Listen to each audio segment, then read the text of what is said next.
નમસ્કાર મિત્રો, સ્વાગત છે તમારું અમારી યુટ્યુબ ચેનલ ઓનલી વી ઇન્ફો ન્યૂઝની અંદર। તો મિત્રો, હવામાનને લઈને આજે તારીખ 22 મે 2024ના રોજ કેટલીક મહત્વની આગાહી પરેશ ગોસ્વામી દ્વારા પણ કરવામાં આવી છે, તેમજ મિત્રો અંબાલાલ પટેલ દ્વારા પણ કેટલીક મહત્વની આગાહી કરવામાં આવી છે। ગુજરાતની અંદર કઈ તારીખે આવશે ચોમાસું, તો આ ઉપરાંત ગરમીથી ક્યારે મળશે છુટકારો, આગામી દિવસોની અંદર 2 થી 3 દિવસ 22 થી 24 મે દરમિયાન ગુજરાતમાં થઈ શકે છે હીટ વેવ। તો આ ઉપરાંત બંગાળની ખાડીમાં જે ચક્રવાત એક્ટિવ થયું છે એ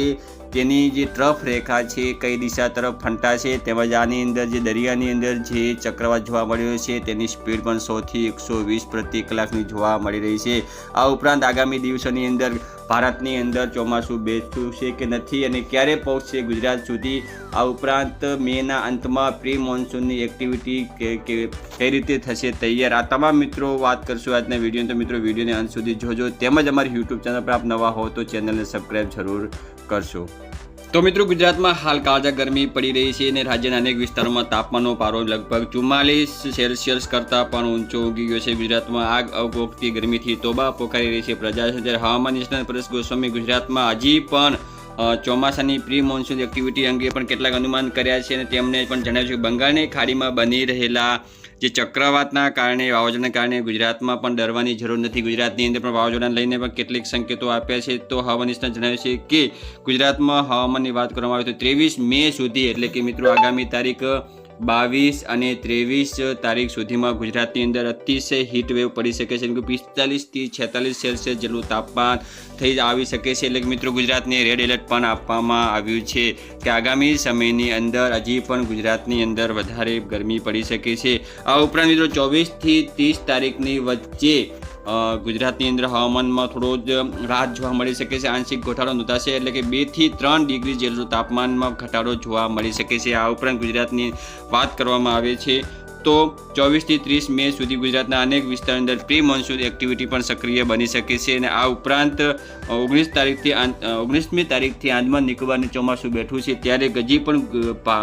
જે કેરળ અને અરબી સમુદ્ર અને બંગાળની ખાડીની અંદર જે વરસાદ થવો જોઈએ તે મિત્રો